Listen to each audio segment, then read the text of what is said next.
Chapter 2. Living amongst the dead? To understand the darkness that eventually settled behind the red door, one must first understand the nature of the veil itself. We do not walk this earth alone. We exist in a crowded room, sharing space with those who have shed their skin but refuse to leave the earthly plane. Some are anchors of peace, tethered to us by love. Others are jagged, malevolent things that poke and prod at the vulnerabilities of a living soul like a bruise that won't heal. Why do they stay? Some are trapped by the weight of their own unfinished business, unable to fathom the silence of the after. But the darker entities, the ones that thrive on the blood in the water, stay because they feed. They find a soul already thinned by grief or anxiety, and they begin to harvest. In my family, this awareness wasn't a choice. It was a thread woven through our DNA. Long before the incident that I am writing about took place, the spiritual realm was already reaching out to us, sometimes with a gentle hand, and sometimes as a silent harbinger of the end. My mother was often the recipient of these visitations. She once found herself in a dream that felt more like a displacement of time. She was back in her childhood bedroom, dressed in her prom gown and white high heels.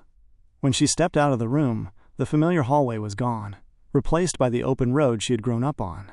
To her right, a staircase materialized out of nothing, ascending into a place of light. At the top, she found her grandmother standing with a young boy.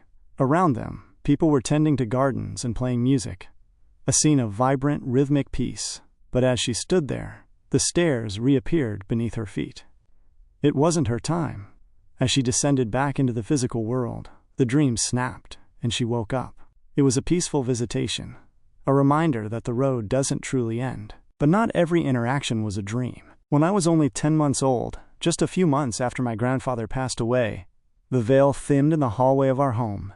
My mom had just finished bathing me, combing through the thick hair I'd been born with.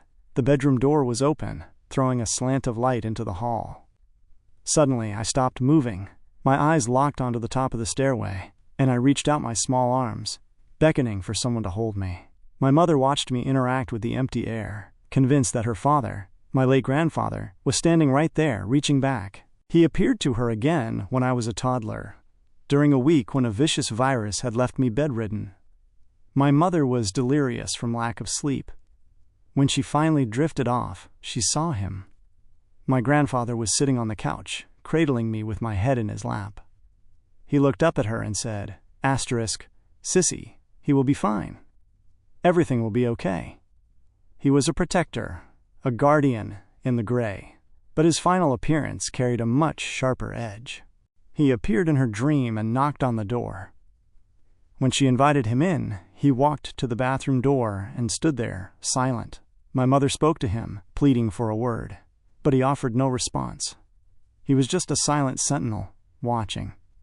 The next day, the phone rang with the news that my dad had passed away. My mother has never doubted the reason for that visit. My grandfather hadn't come to talk. He had come to collect the man who had abandoned us, escorting him into the unknown. While my mother's experiences often felt like a bridge to the peaceful side of the veil, my Aunt Deanna's history was stained with something far more jagged. In the 1990s, she lived in a house in Grove Park in Fenton, Michigan. To any passerby, it was a regular family home. But once the doors were shut, the house began to unpack an unusual amount of evil. It started with the atmosphere, the kind of heavy, suffocating air that breeds nightmares. Deanna was plagued by dreams she couldn't decipher, most notably a woman standing in her bedroom doorway, screaming with a visceral, throat-tearing intensity for her to get out of her house. Then came the physical manifestations. Deanna would find random bloodstains on the floor. She would scrub them away until the wood was clean, only to find them reappearing in different places days later, like a wound that refused to scab over. The house seemed to wait for moments of joy to exert its influence. During a birthday party, while the adults were in the backyard, every light in the house abruptly died. The basement, where the children were resting, became a tomb of absolute blackness. Their screams reached the backyard, sharp, primal sounds of terror that no one could explain. Even the family dog, Snickers, was caught in the grip of the house's energy, pacing the gate like a rabid animal, snapping at things no human eye could see. The truth of Grove Park was eventually unmasked by the Michigan State Police. Deanna had dreamed of a strange woman knocking at her door, only to have that exact woman, accompanied by a man, show up days later. The man claimed it was his old house. Years later, the cold case of Kimberly Thompson Wright came to light. Her husband, Douglas James Wright, a former police officer, had murdered her in that house on May 1, 1993. He had staged the scene to look like a suicide, placing a shotgun against her chest as she lay on the basement couch. It wasn't until 2002 that the staging was exposed, and he was convicted of second-degree murder. Deanna realized then that the screaming woman in her doorway was Kimberly, still trying to reclaim the space where her life was stolen. And the woman from the dream, the one at the door with the murderer? She was the woman Douglas had been having an affair with. The house hadn't just been haunted, it was a crime scene that was still bleeding. When Deanna sought a fresh start, she moved to Grosse Pointe in Lake Fenton. She and her husband Roger built a life there, eventually moving into a second house they constructed across the street. But the change of scenery didn't thin the veil. In these houses, the spirits were different. Less violent than Grove Park, but no less present. Her son, Josh, was frequently visited by the spirit of a little girl who would lean over and kiss him goodnight before he slept. In another room, her son Lucas would see a young indigenous boy sitting silently in his closet, watching. It was later discovered that the homes were built upon an ancient burial ground. The land itself was a graveyard, and the living were merely guests in a house that already had occupants. My own introduction to this world happened in Deanna's presence. She had moved into a home previously owned by a family friend named Yuriko. One night, while her sons were out, Deanna invited me and my Aunt Stella over for a bonfire. It was a cold evening, and eventually we moved inside to the dining room table for board games and Uno. Stella had given me a remote-controlled car just days prior. It sat by the front door, the remote visible on the table. As we played, a mechanical whirring broke the silence. The car began to itch out of its corner, slowly but surely, crawling toward the table where we sat. We tried to dismiss it as a fluke, but the house wasn't finished. Cold chills began to brush against our skin like invisible fingers. Then, a loud thud erupted from upstairs. "I thought you were the only one home," Stella said. "I am," Deanna replied. Stella had insisted she heard something upstairs. Deanna's face shifted dramatically. She looked at Stella with wide, terrified eyes. "I don't have an upstairs." The energy plummeted into the basement. Suddenly, the TV downstairs roared to life. Being the only male in the house, both aunts insisted I check it out.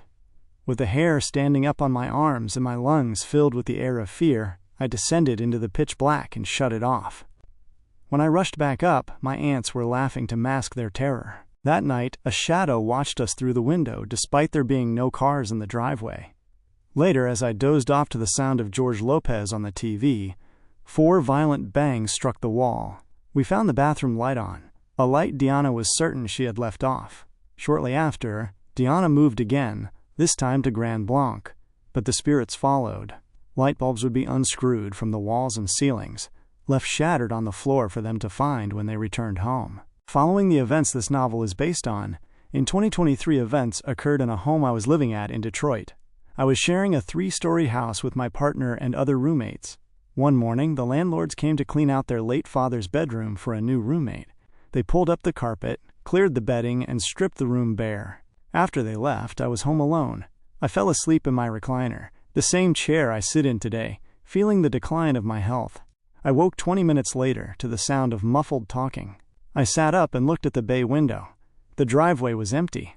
When I turned back toward the hallway, a 6-foot-tall black man was standing there, staring at me. He wore a maroon shirt and gray pants. I wiped my eyes, thinking it was my roommate, Russell. But as I caught a clear glimpse, a horrific ache bloomed in my chest. My heart raced uncontrollably. Having suffered a heart attack at just 21 years old in 2022, I was terrified it was happening again.